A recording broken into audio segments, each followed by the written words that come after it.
Hello dears, ഇന്ന് നമ്മൾ പഠിക്കാൻ പോകുന്നത് ദ സീഡ്ലിംഗ് എന്ന കവിതയുടെ അപ്രീസിയേഷൻ ആണ്. വളരെ സിമ്പിൾ ആയിട്ടുള്ള ഒരു അപ്രീസിയേഷൻ ആണിത്. അതുകൊണ്ട് തന്നെ നിങ്ങൾക്ക് പഠിച്ചു മാറ്റാൻ യാതൊരു ബുദ്ധിമുട്ടും ഉണ്ടാകില്ല. നമുക്ക് നോക്കാം. സീഡ്ലിംഗ് എന്നാൽ തീരെ ചെറിയ വിത്ത് മുളച്ചു വരുന്ന തൈ എന്നാണ് ഇവിടെ ഉദ്ദേശിക്കുന്നത്. അപ്രീസിയേഷനിലേക്ക് പോകാം. ദ സീഡ്ലിംഗ് നമ്മുടെ പാഠത്തിന്റെ പേര് പറയുന്നു. എന്നിട്ട് ഈസ് എ ബ്യൂട്ടിഫുൾ പോയം. ഇത് മനോഹരമായ ഒരു കവിതയാണ്. എഴുതിയേക്കുന്ന ആരാണ്? By Paul Laurence Dunbar. ഈ കവിത എഴുതിയേക്കുന്നത് പോൾ ലോറൻസ് ഡൺബർ ആണ്. ഇനി ഇറ്റ് ഈസ് എബൌട്ട്, ഈ കവിത എന്തിനെ പറ്റിയാണ് എന്ന് പറയുകയാണ്. It is about the growth of A seedling. ഒരു സീഡ്ലിംഗിന്റെ ഗ്രോത്തിനെ പറ്റിയാണ് ഈ കവിത.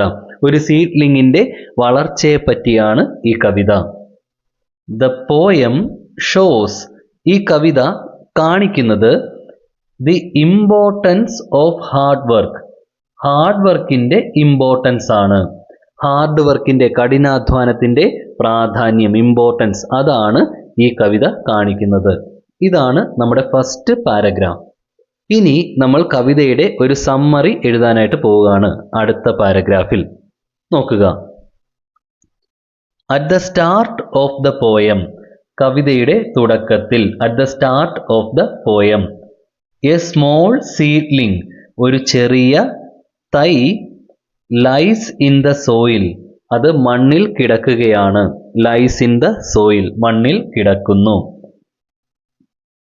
ഇറ്റ് ഈസ് വീക്ക്, അത് വീക്കാണ്, അത് ദുർബലമാണ്, അതിന് ശക്തിയില്ല. ബട്ട് എന്നാൽ ഇറ്റ് ഡിസൈഡ്സ്, അത് തീരുമാനിക്കുന്നു. എന്താണത് തീരുമാനിക്കുന്നത്? ടു ട്രൈ ഇറ്റ്സ് ബെസ്റ്റ്, അതിൻ്റെ പരമാവധി ശ്രമിച്ചു നോക്കാൻ അത് തീരുമാനിക്കുകയാണ്. അതിനെ കൊണ്ട് പറ്റുന്ന രീതിയിൽ വർക്ക് ചെയ്യാൻ അത് തീരുമാനിക്കുകയാണ്. ഇറ്റ് ബിഗിൻസ്, അത് തുടങ്ങുന്നു. എന്ത് തുടങ്ങുന്നു?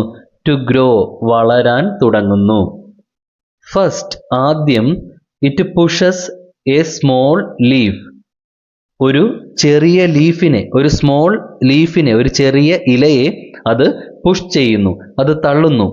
അപ്പ് ടുവേർഡ് ദ ലൈറ്റ്, എങ്ങോട്ടാണ്? മുകളിലേക്ക്, ലൈറ്റിന് നേരെ. ടുവേർഡ് ദ ലൈറ്റ്, വെളിച്ചത്തിന് നേരെ അത് ഒരു ചെറിയ ഇലയെ തള്ളുന്നു. ദിസ് ഗീവ്സ്, ഇത് നൽകുന്നു. എന്ത് നൽകുന്നു?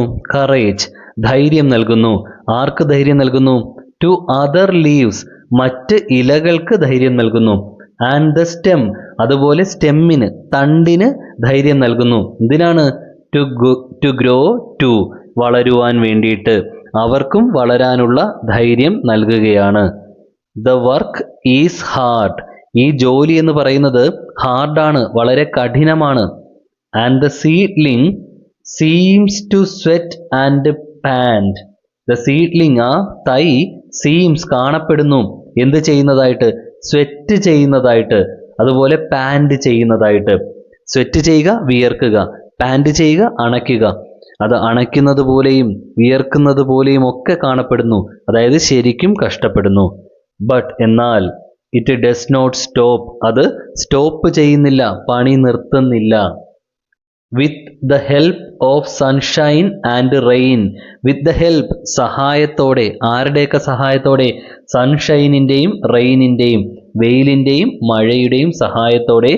ദ ലിറ്റിൽ പ്ലാന്റ്, ആ കുഞ്ഞു ചെടി, കീപ്സ് ഗ്രോയിങ്, വളർച്ച തുടരുന്നു, വളർന്നുകൊണ്ടേയിരിക്കുന്നു. മഴയുടെയും വെയിലിൻ്റെയും സഹായത്തോടെ ആ കുഞ്ഞു ചെടി വളരുന്നു, അത് കണ്ടിന്യൂസ് ആയിട്ട് വളർന്നുകൊണ്ടേയിരിക്കുന്നു. അറ്റ് ലാസ്റ്റ്, അവസാനം, ഇറ്റ് ബിക്കംസ്, അതായിത്തീരുന്നു.